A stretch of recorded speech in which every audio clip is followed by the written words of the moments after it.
Ma'am? Roll call, please. Kent Fowler, Here. Greg Passmore, Here. Dave Pittman, Here. Tracy Johnstone, Scott Thompson. Thank you. Okay, if you'll please stand and join me in the Pledge of Allegiance. Pledge. I pledge allegiance to the flag of the United States of America and to the republic for which it stands, one nation, under God, indivisible, with liberty and justice for all. No.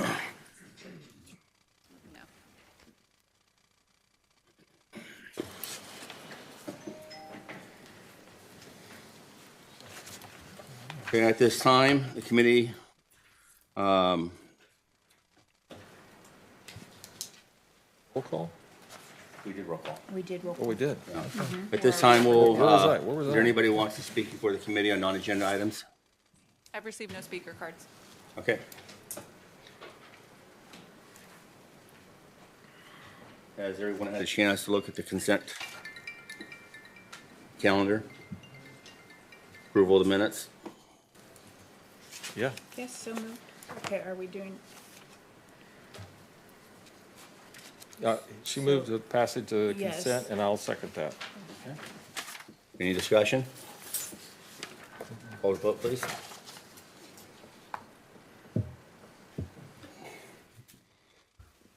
All the names are right, too. Huh, cool. Agenda passes unanimously. Okay. All right, item number 2, we did that too, right? yes, Okay, so, presentation? presentations and updates. Looks like DWR is not here yet. Okay. Jonathan, you're online. Do you have anything?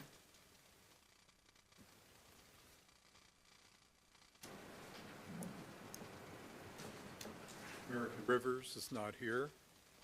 California State Parks, Todd, welcome. Any updates on events or?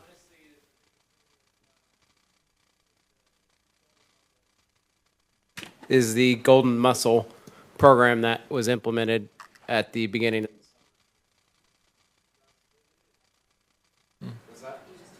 Yeah. There you go. Now it's on? Yeah. Okay.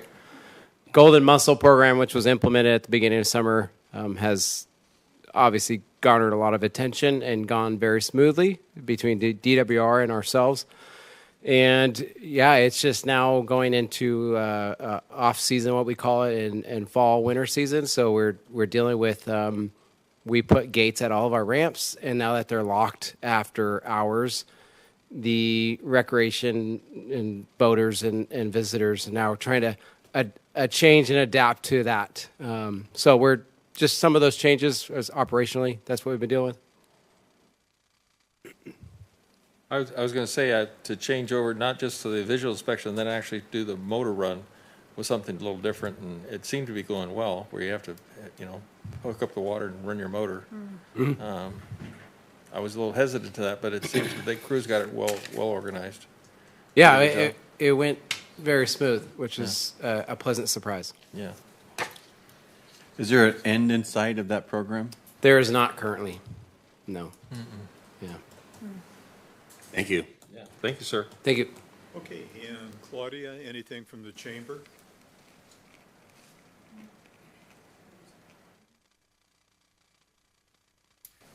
There you go. Not that I'm aware of. I don't know if that worked or not, but. If we move on to Here's Andy. item number 1, item number 3. Andy just walked in. Yeah. DWR's in the house. You're up next. Welcome. Good to see you. Yeah. Yeah. Can you tell us Any anything? news? Presentations? No presentations. Okay. In control bird today, about 1,400 acres up near, well, over the next couple of months up by River Creek. So it takes a lot of coordination to.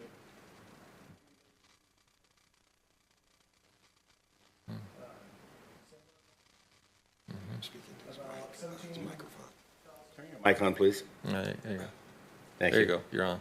All right. Hey, that button works better than last time. It just went off. Oh, it just. There you go. Okay. Thanks. About 17,000 spring run salmon came up through our fish counting weir, the fish counting weir that we installed about midway through last summer. And we're about 15,000 fall run, and that's actually about a week and a half old data, and there's a surge of salmon coming up the river right now. So they're coming in thick. We're doing floating classrooms. Hopefully you've gotten a chance to get on it, or Yeah. we will in the next couple days. I know those filled up pretty quick, and they're having quite a few school groups come through to float the river and share with them the science and what's going on in the hatchery and improvement projects along the river. It's good to hear. Yeah.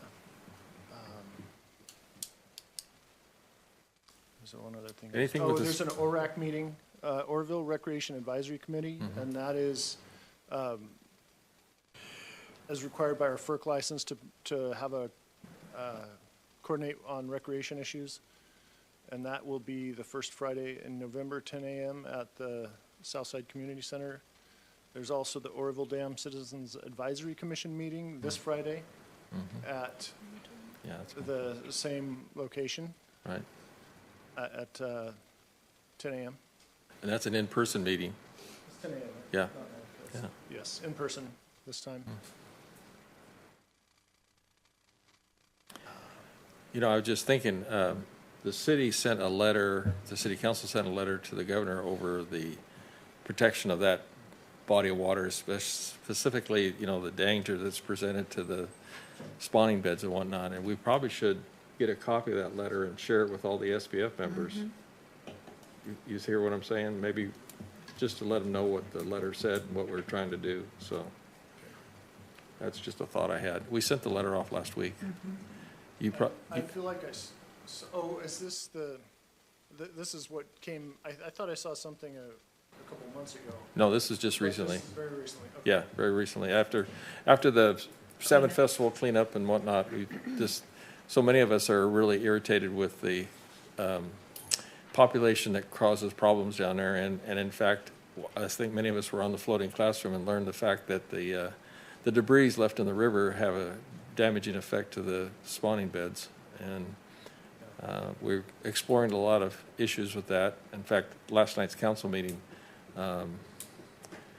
the topic idea was that might be a city park, but now we're using a little different term, calling it a future refuge, wildlife refuge. Yeah, wildlife refuge. And if we go down that path, we'll have a little bit better control over what's going on there. And it's just the ideas, you know, we're at that point, so I just thought I'd share that. And, yeah, I remember, I did talk to Brian probably. Serena a little Yeah. bit about that. And Yeah. the idea of with the resource protection Right. that comes along with the park status. I'm not a legal expert on that, but it No. sounds like an innovative idea that's worth. Well, the council checking is very into. interested. I was just, Yeah. I floated that yesterday, just to do a recon, and I saw umbrellas and sleeping pads out in the water on top of salmon reds. Right. Yeah. And it's a sad note that, I appreciate all the effort that went into Yeah. the cleanup. Yeah. We certainly appreciate that effort in advance of the Salmon Festival. Made good progress. There's some encampments that have quickly reestablished. yeah. Quick question on the salmon, in comparison to other rivers and tributaries where the salmon come up, as far as the percentage of the salmon that come up to Orville, what does that represent in regarding that run? I've seen an estimate of about 40%, I think it's 40%, or is it 15%, of the Pacific Ocean commercial salmon fishery is supported by the Feather River. I believe that's 15%. And it varies Year to based year? on, from year to year, depending on the success of other rivers. With the very successful hatchery that DWR and DFW, or Fish and Wildlife, are running, it still is very successful even during drought years. So that's why it appears why the Fish and Game Commission opened up salmon fishing on 3 rivers that have very successful hatcheries, which is the Feather, the American, and the McCollum River. We're the only ones with open salmon seasons this year. But the returns are so strong. Yeah, that's good to hear. So ours represents 15%-ish? Of the salmon that are caught in the Pacific Ocean for by commercial fisher people, they're estimating that 15% of the salmon that are caught off of California's coastline are from this river, probably from the hatchery next door. And I guess more specifically, I'm sorry for a little more confusion or clarity. Let me give you a little more confusion. Of the numbers of the salmon that come up, into up the rivers. Yeah. Obviously there's other rivers that the salmon come up. So the salmon that come up to Oroville, those are about 15% of the population of the salmon that go up to all the different rivers on the coastline. I would have to check in on that statistic, but that's essentially, with the salmon Pacific, or with the commercial fishery being a pretty good surrogate of that number, I would say that's an accurate. Gotcha. Okay. But as far as we were originally asking about how many are coming up and then how many are. No, just percentage-wise of what we represent. If because we're seeking to protect. With the debris and whatnot that is damaging the spawning beds and the salmon, of the different, because we're not the only river where the salmon come up. Right. But just in the curiosity of what percentage of the salmon that come up are affected by the issues that we're facing here along our riverbeds with the debris, is that the salmon that are affected potentially, is that 15% of the salmon that are affected? Because if there's 40% that come up, into Oroville out of all the salmon that come up the rivers, then that represents an potential impact on the 40% of the salmon. So that's my thinking of what percentage are represented by the Feather River. I think you could say there's a potential impact to all of those salmon, but the ones that actually realize the exposure and suffer the harm is a much smaller percentage of that. And I'm not aware of any study that would Gotcha. really decipher that. Well, because now you have the fish counter. You had 17 or 15,000. Did the other rivers? Do they have fish counters counting salmon that are coming up? A lot of them do. I know, for example, the Sacramento River used to have one at the diversion dam in Red Bluff, which I think is no longer active since they have revised that. The fish counting weir that we have implemented down about 2 miles or so downstream of the 162 bridge, that was modeled as a similar fish counting weir as what is on, I believe, the McCollum River, and several others throughout the West Coast. But Gotcha. Well, I think it's difficult too because the 2 main hatcheries north of the Delta are the Oroville Fish Hatchery and the Coleman one. I think Coleman's operated by the feds, if I remember. yes. Yes. And Nimbus. And is on Nimbus, also, yeah. American is also Yeah. north of the Delta. And actually, the McCollum River goes into the Delta. Yeah. It's north of Stockton, so you could call it Stockton. Well, it's hard to nail down a figure because you got multiple agencies involved. Right. Yeah. Right. It's good to hear. Thank you. I would add too that I want to compliment the rec district for the cleanup of the Feather River. You guys really organized a fantastic event and had a huge turnout from all the numbers I hear. So I don't know how many tons of debris we got, but there was a lot. much more than anybody thought. So compliments to the rec district for that. Still more there. Yeah. There's still more there. It just keeps coming back. Yeah, yeah. Okay, moving on to regular business. Okay, number 3. And this is a update, if you want to turn to page 14 in your packets. It starts on 14 and continues for quite a few pages. I'll do some highlights on this. At the last, obviously, for the last multiple meetings, I was going to say several, but I think it's multiple, we've talked about the ability to obtain additional funds from DWR, state water contractors, to keep the SBF part of the pond afloat, but keep us going and have funds to reinvest back into the community. There has been a lot of effort, and DWR provided us with a draft, and I want to make sure that everybody understands that it's a draft. It's not in its final form yet, but the draft does indicate that we, the SBF, would receive $200,000 per year until the new FERC license is signed. Additionally, that is an advance against the signing of the license and the million or whatever the annual amount is based on the term of the license. And the $200,000 would have to be paid back.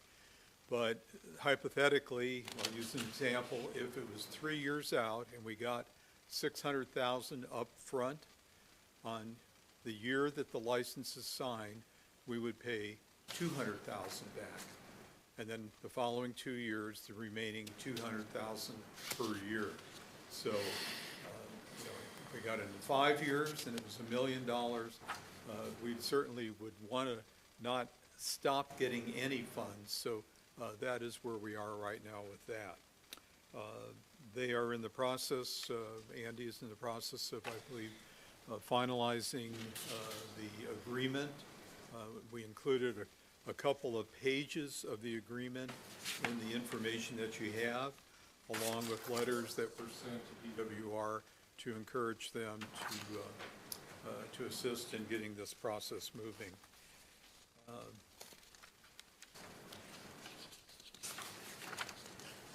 If you want to move to page 20, there's an exhibit, it says 13 pages.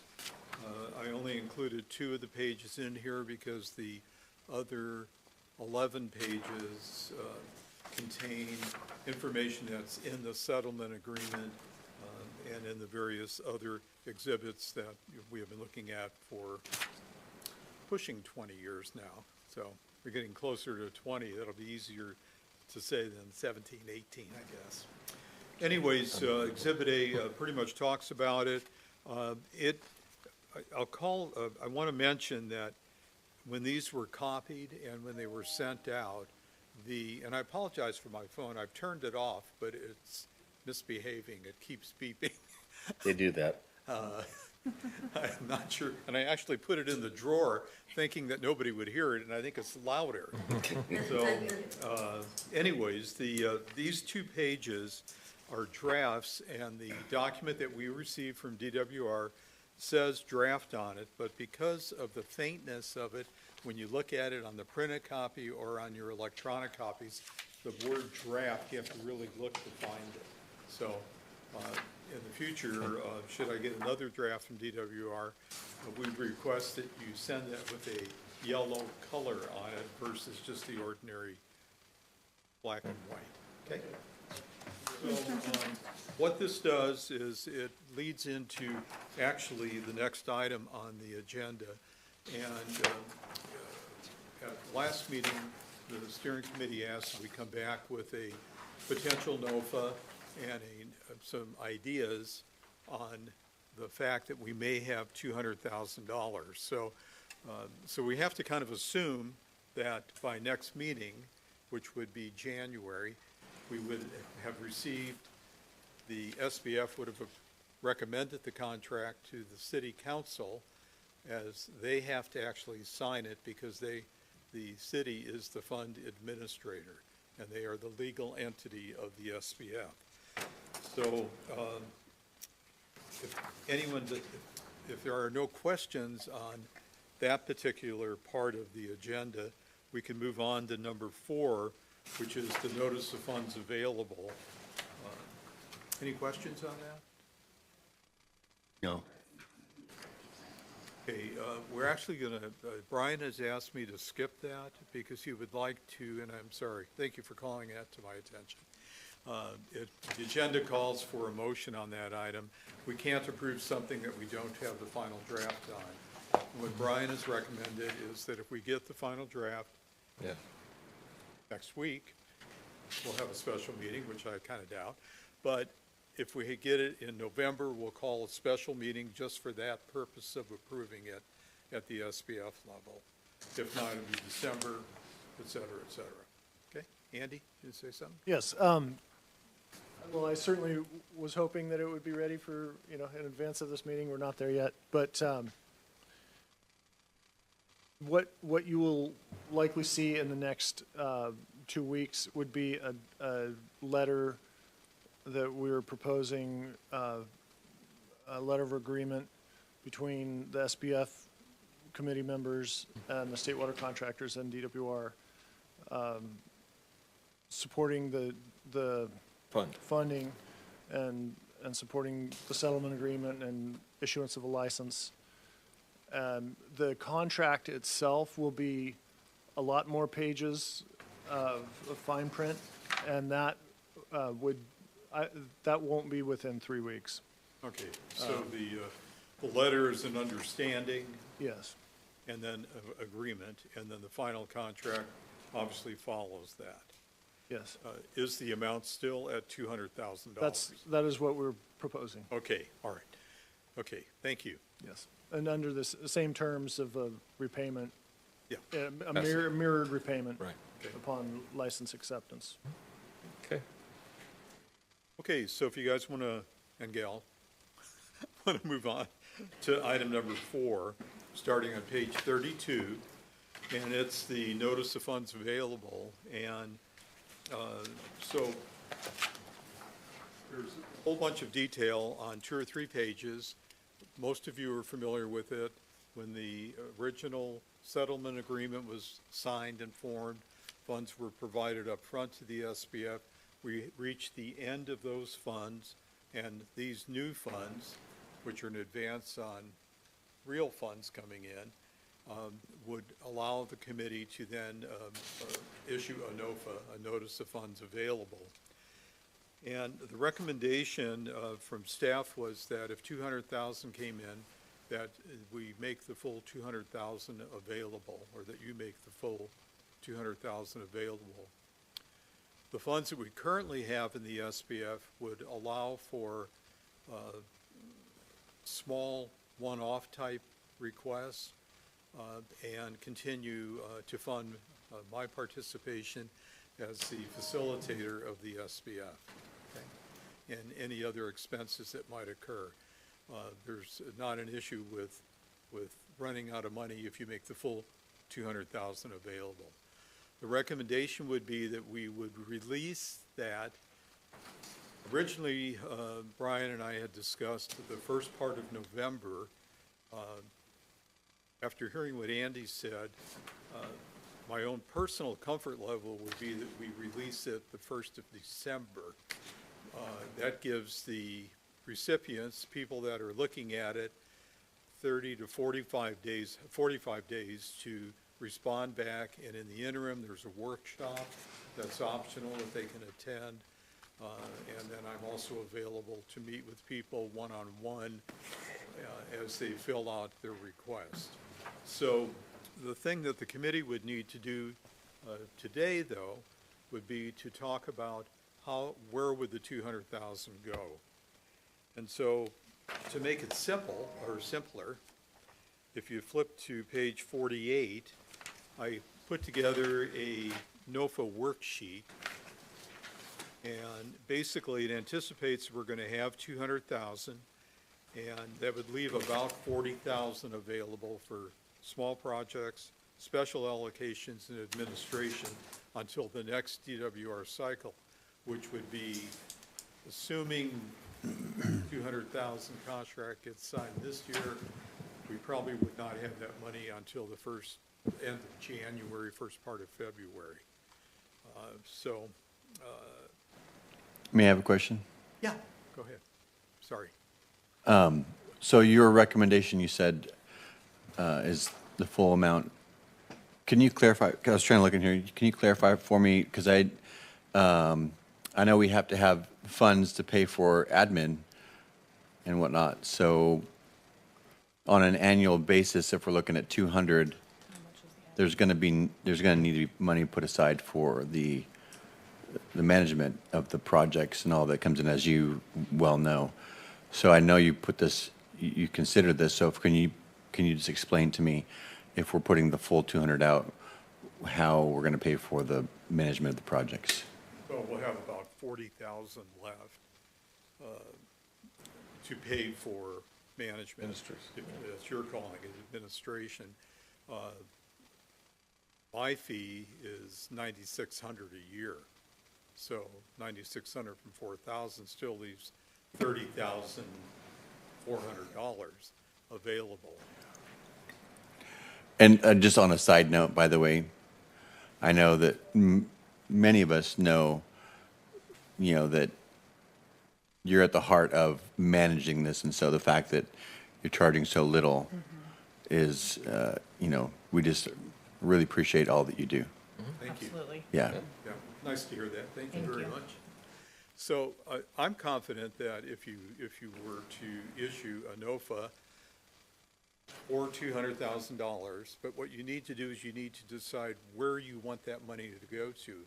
And the Feather River Conceptual Plan is what the steering committee put together several years ago and have stuck to, and it has seven distinct areas where money goes to, or could go to, from a NOFA. And so what we've done in the past, what we did with the last NOFA, was that the committee decided that they wanted the funds to stay in the historic downtown area.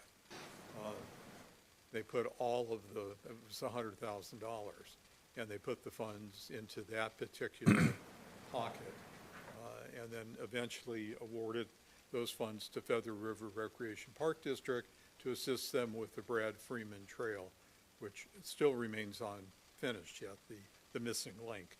I have one more question as far as that goes. Sorry, I'll let Mr. Question Man today. It's okay. Is there, I've been around the SBF for a couple of years, and in that process, I know we've given funds out to various entities in town, the Feather River Parks District, and, State Theater, and Brad Freeman, a bunch of things. Has the city ever applied for any of those funds? Yes. Yes, they have applied several times. They have not applied recently. And, when I was here as the full-time person, they had applied half a dozen times. They've received a couple of grants. They've received more than 2 grants.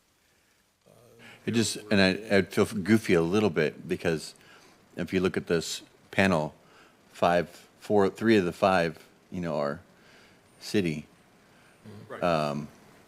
But I ask this because we had the conversation last night about doing some work upon the levee and adding lighting and whatnot. So I didn't know 200 really wouldn't go that far for that project. We're talking about millions. Millions, yeah. But anyway, just curious if the city's. Yeah, no, the city has applied, Park District has applied, plus many separate entities, as you mentioned, the State Theater being probably the largest private recipient. The SBF has provided funds for the Veterans Memorial Park on 3 different occasions. So the NOFA, should you decide to say the 200,000 should be for one area, or you want to break it up, that's what page 48 and 49 give you that opportunity. Okay? Committee Member Johnstone? Thank you. Question? No. The Orville Area Chamber of Commerce has a provision of $60,000 per year.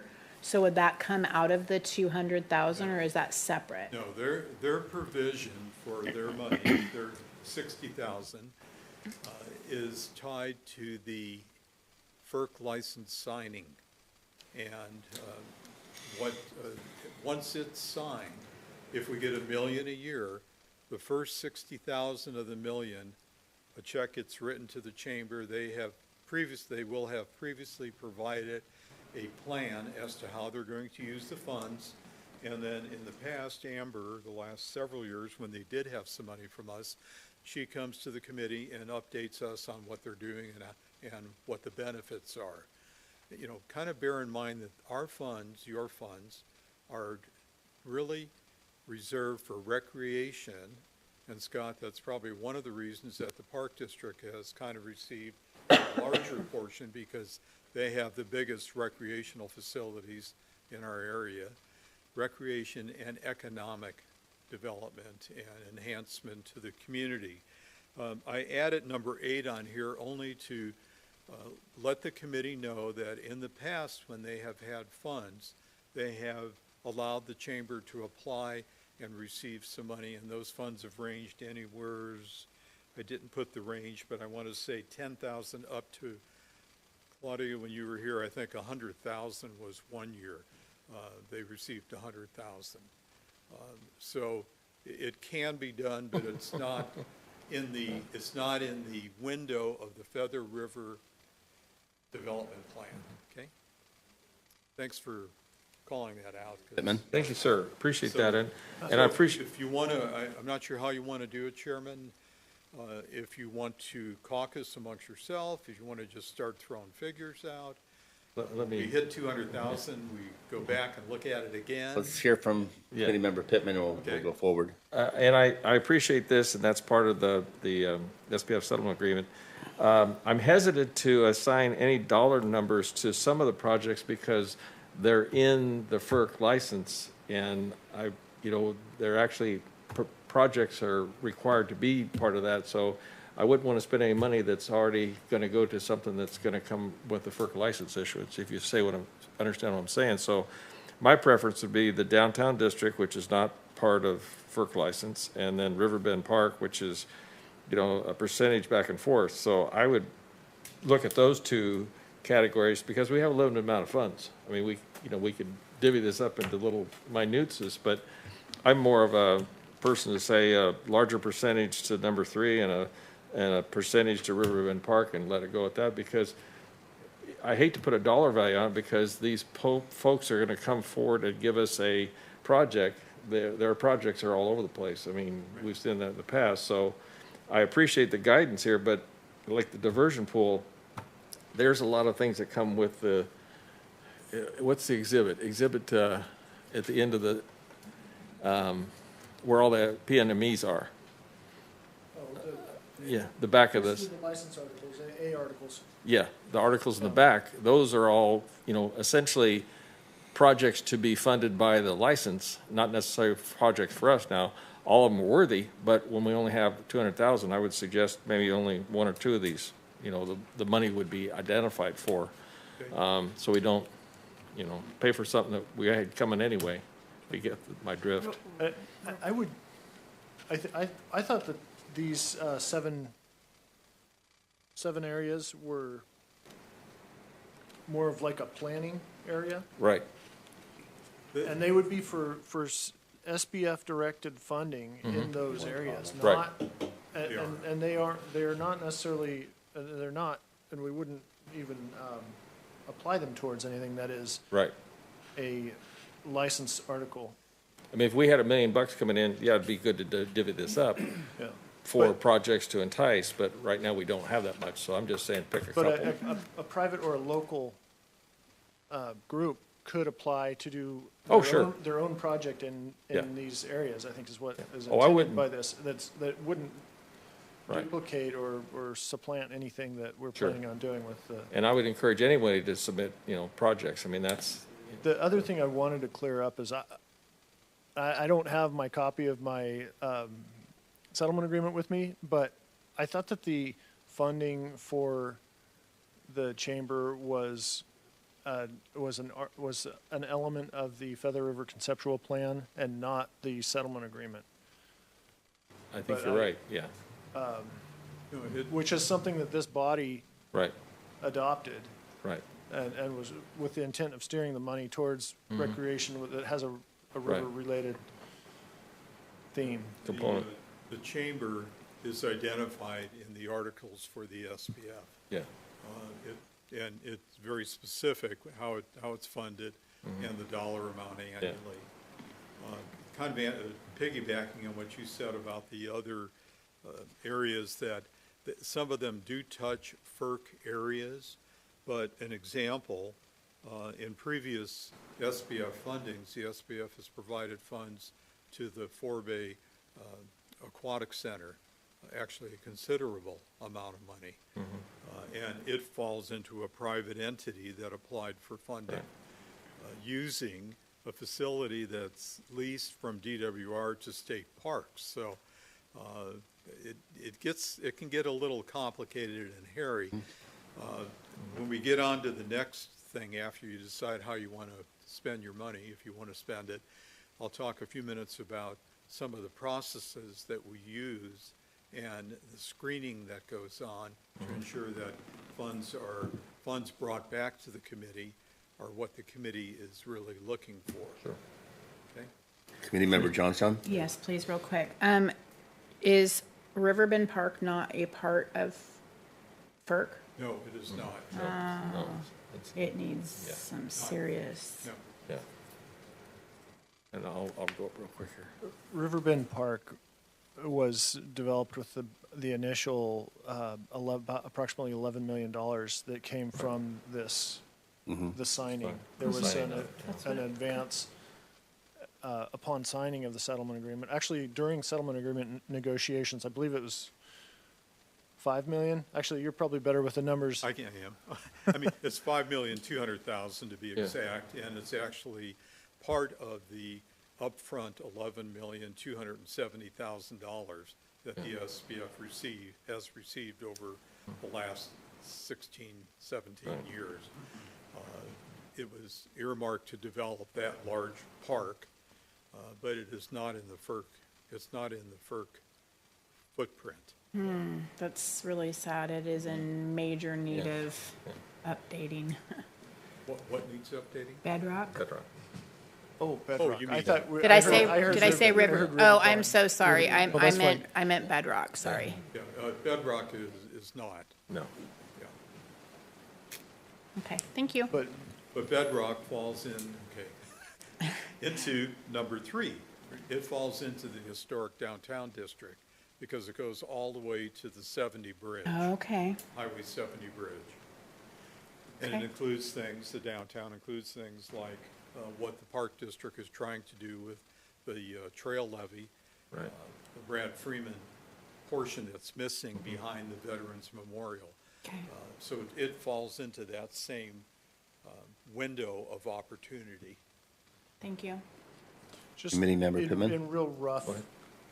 geographic extents, the FERC boundary on this side of on the Orville side of the river, it ends at approximately the Fish Barrier Dam. So if you were to take the roundabout and go down by the bathhouse, and that part is city park, and then as you start to climb a hill there's a gate, and that's where the Sewimbo Trail and park improvements that were done in collaboration with the Right. Nature Center. That is where the FERC boundary picks up on this side of the river. On the opposite side of the river, it goes down to approximately the end of the hatchery. And then it picks up again in the wildlife area south of the 162 bridge. So that segment in there is not part part of of that. the FERC license boundary. Location. So if you look at actually page 36, there's this map that is on the City of Oroville website, the SBF drop-down pages. The map talks about the project consideration priority map, and it outlines, areas of major consideration moderate consideration and low consideration, and the further out you get, as you go up to, if you look at number 1, this odd little, looks like a head of an animal, it's almost touching parts of Lake Oroville. Obviously, Lake Oroville is within the FERC district boundary. So maps are real helpful still. Thank Okay. you. David? For purposes of moving along, I'm going to suggest that item 3 and 4 just be divided up 50/50, 50% of the available grant funding, and then we can move on. And it's all dependent upon what grants, what projects we receive. We can always make an adjustment later on, but based on whatever comes along. But Okay. that would be my suggestion at this point. Any other that a comments? Okay. Any other discussion? For a motion then. I'll make a motion that we put 50% toward item 3 and 50% toward item 4. And I'm using a percentage because I don't want to get in the numbers game. So whatever percentage is available of available funds, that way it goes. I will second that. Any other discussion? Okay. Call the roll. Okay. Motion passes unanimously. Okay, thank you. Okay, thank you, guys. Yeah. Very much. I can be a guide too. I'm You can not. be a guy, okay. All right. I'll be one of the guys. Yeah. Okay, so moving on to number 5, this is kind of a, multiple pages, 19 pages or 18 pages of information about the process flow. So kind of piggybacking on what Member Pittman said about the percentages, the SBF Steering Committee is the final decision both in awarding a grant and awarding the dollar amount, as long as the dollar amount is within our budget, because the fund administrator will not overdraw our account to pay that amount. So just bear in mind that when we finally get applications, after everything is published and released, and the applications come back and they're presented back to the steering committee, you have an opportunity to rank them with ranking numbers. We go through and do a roll-up of the numbers and come up with who scored the highest and the lowest. And I will say that in the past, a few grants that scored the lowest received funding because it became part of the presentation by the applicant convincing, I suppose, the steering committee that their project made sense, okay? We want to engage people. We want to adhere to clear screening.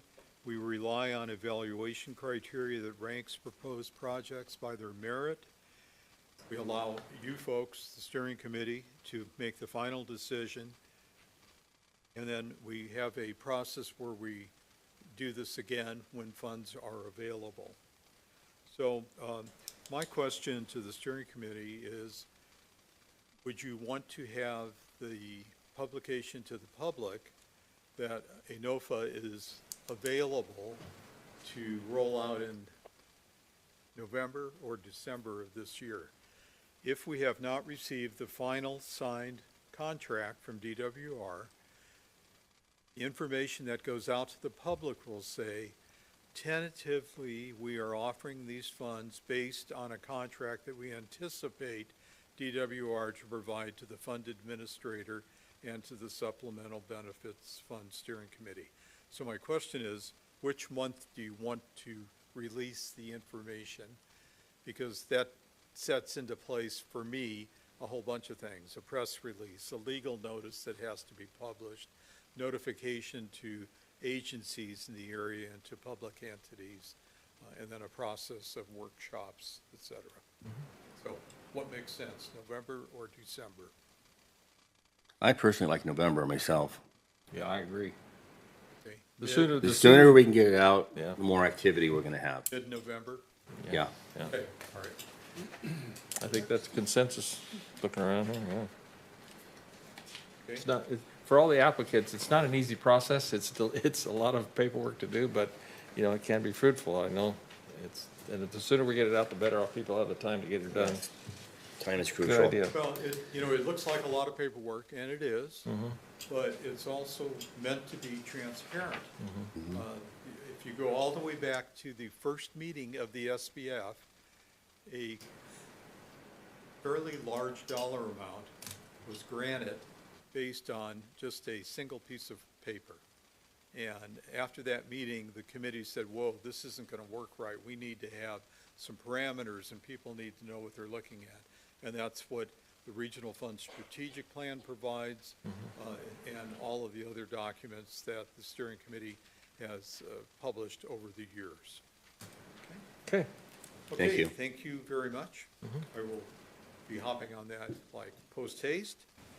And with that, we'll move on to the next item, which would be number 6. Chairman? Yes, Item number 6. 6. I'm sorry? Item number 6. Correct? You want me to read that? Okay, so the committee will consider amendment 3242-3 with Robert Marciniak Consulting Services for the services related to the facilitation of the Supplemental Benefits Fund. Ruth actually is filling in for Brian. Ruth is the Assistant City Administrator. Brian is off today with the medical thing with one of his children. So this agreement, looks like there's going to be 4 requests to amend the agreement, and they are on page 65. So if you would like me to go through the 4 requests, the first one is going to be a change in the term.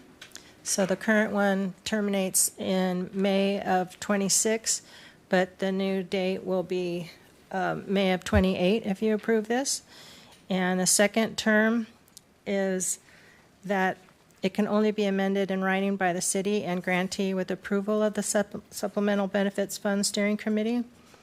And the third change amendment would be Section 14, where the agreement shall be amended to include the new compensation schedule. So that was, Mr. Marciniak is asking for additional, the leverage of adding additional hours to his 10, up to 20 hours per month. And then number 4 is if there's conflicts between the agreement and the First Amendment, it shall be controlled by the Second Amendment. So this is asking for 4 amendments to the current agreement. Comment? I'm fine with that. Also, the other amendment did say that no additional charges were allowed without pre-approval of the administrator, and so that part has been taken out too. Motion to accept? I motion to accept as presented. Seconded? Who seconds? Anyone? Okay. Tracy? Call to vote. Motion passes unanimously. Thank you very much. And I might add, the reason that it was brought to you early, because it doesn't expire until next year, Brian wanted to have the amendment, the new amended contract in place, kind of tandem with the $200,000 that's coming in from the SBF. And if we waited until the expiration date of the current agreement, I would be working without an agreement.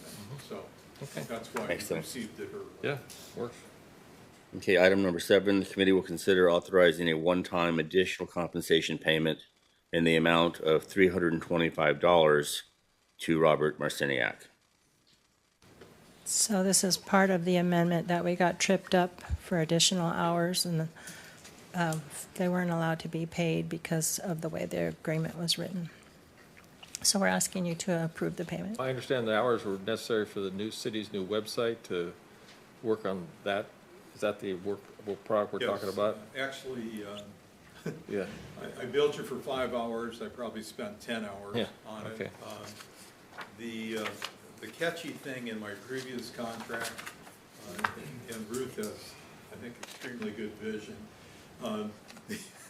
the requesting of additional compensation besides my monthly it had the word "if" the DWR license was approved. So the word "if" was in there. The new contract assumes that it's going to be in there. Okay. But, I might mention that the 10 hours that I'm agreed to help and work with the city is 10 hours is pretty tight getting everything done. Okay. And I don't bill for extra. This time around, I felt like I wanted to. Thank you, sir. I'll make a motion to approve. Okay, all to vote? Motion passes unanimously. Correspondence. I have an issue real quick, if I may. Okay, please. One of the things that occurred up on the dam, and DWR knows this very well, when it was first built, the concrete monuments that are along the top, and some of you may not know this, but all the counties, the state was asked to contribute aggregate rocks to that project, and then those panels were applied to each one of the concrete barriers, I guess is the best word, and there was one on each 4 sides of those, and they were kind of a pinkish color. And it was meant to say that all the counties contributed to the Orville Dam. Well, I guess somebody took a sample of one of them, found out they were full of asbestos. So they were all removed, which, okay, that's fine. But in the meantime, we've been doing, Tracy's going to hold it up, a project with the Rainforest Project here in Orville, which is all the kids contribute, make these mosaic panels. So they have proposed an idea here to actually put these panels across the Orville Dam. That's an idea. Yeah.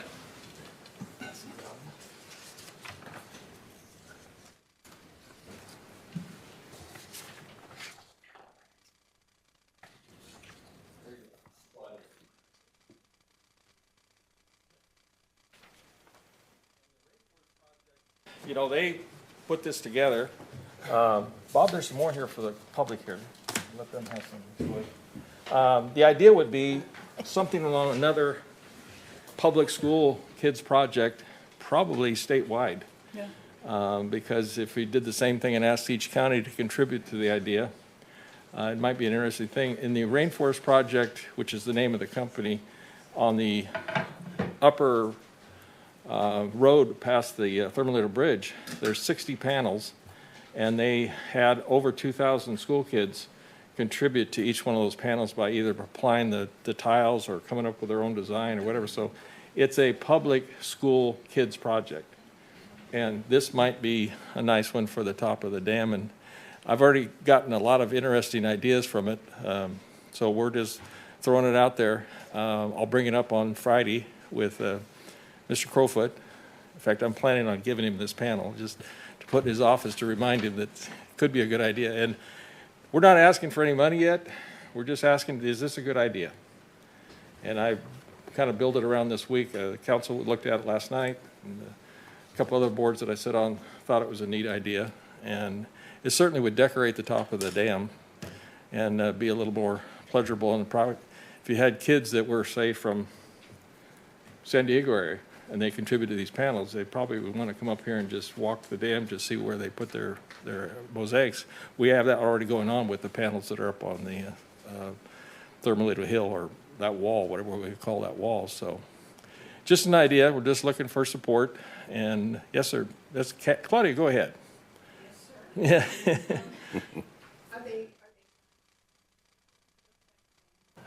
How strong they are. Pretty durable. Yeah, hold up in the weather and also in people throwing rocks at them, which would probably, Well, one of the things that you'll find with this particular project, that is heavy. they're all It's over the glass, state. is They it? have an office that puts these together, and they have another office down south, and they work with many other schools It is throughout pretty, the state. isn't it? They're putting these projects all over the state. Because the kids get involved, the vandalism rate is very low.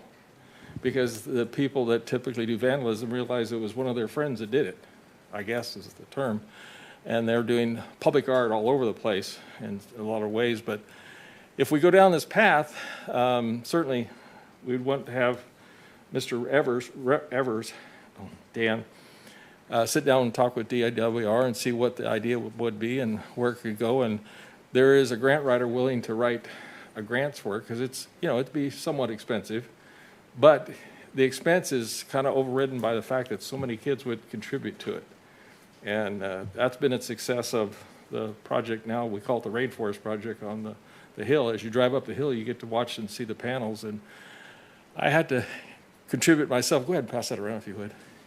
Yeah. Do they have a plan for how they maintain or replace the panels if needed? Yeah, they actually do. And what happens is each one of the panels, you'll see a QR code down at the bottom. And then it gives the opportunity for people or groups to sponsor a panel. And then that QR code actually has a, just like we have the QR code that tells who sponsored the panel, and then any maintenance or that kind of goes in.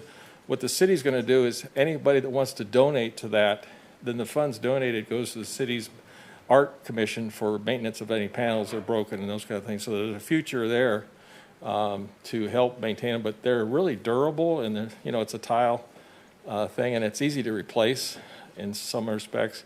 And to me, it certainly would draw an interesting walk along the top of the dam. It'd be a little bit more colorful, and then you could call it the Dam Kids Art Project. I would suspect that they're going to have for like to keep the vandalism and that kind of stuff easily repairable. That's what they did with the tiles along the Table Mountain too. And we really haven't seen any real damage to any of the tiles. And I contributed to one of the panels, and there's an otter that I contributed quite a bit, but I'm not going to tell you which one, because there's a better otter on another panel. So I'm not going to say which one I was in on, but it's just an idea at this point, and they asked me to float it around, and I'm kind of throwing it out there. Just here's the idea, and where could we go with it? And to me, it's a kids project, and that's really what it'd be. And to have kids to have a long-term benefit to the whole process. Buy in on it, yeah. And of course, it has to go through DWR. Now, you're the first one from DWR to actually see it, so you're the lead, and then I'll bring When are you going to be making this presentation to DWR? Friday. Okay. Yeah. I don't believe Secretary Croker is going to be at the meeting, but I do know Director Nemeth will be there. Carla will get it, yep. I just wanted to have it in her office and remind her. And that's the whole thing with this idea. It's just a great idea, and we're not talking any dollars yet. And Jonathan with the state water contractors, I presented it to him too, because they're a major, obviously, funder of this, and we're not talking dollars. We just want to talk the idea, and then we go for a grant and see. And they've been very successful with public art projects, especially when you involve so many kids. And like in this area, we've had 2,000 kids all participate. And they actually go to the school site, and the kids actually apply panels or the cut glass tiles. So it's kind of a neat idea. And certainly would decorate the dam and be a long-term facility, and maybe go back to the reason that all the counties contributed, or all the state water contractors, or there's so many, believe it or not, there's 356 of those columns up there. Somebody counted them. And there's 4 sides, so that could be a huge amount. And obviously, to my thinking, you would have to phase it into, maybe the middle first and then expand it out. But it gives the ability for people to expand and grow the program. Each year, a different set of kids or classes do it. And I was teasing my fellow Rotarian, Mike Ramsey, when he's president. His project was to plant golden poppies on the dam. And when they did that, they actually got a helicopter and he seeded the dam with those poppies. And we tease him every year because the poppies didn't take. They just kind of washed off the side of the dam. So I told him, I said, well, if we do this panel thing, maybe you can put some poppies on some panels and get credit for your project. You can see where that went with Rotary. So anyway, thanks for listening to me. And if you see more about the project, maybe asking for support letters down the line. Dave? Good idea. Yes. I'm just looking at the picture. You said 4 sides.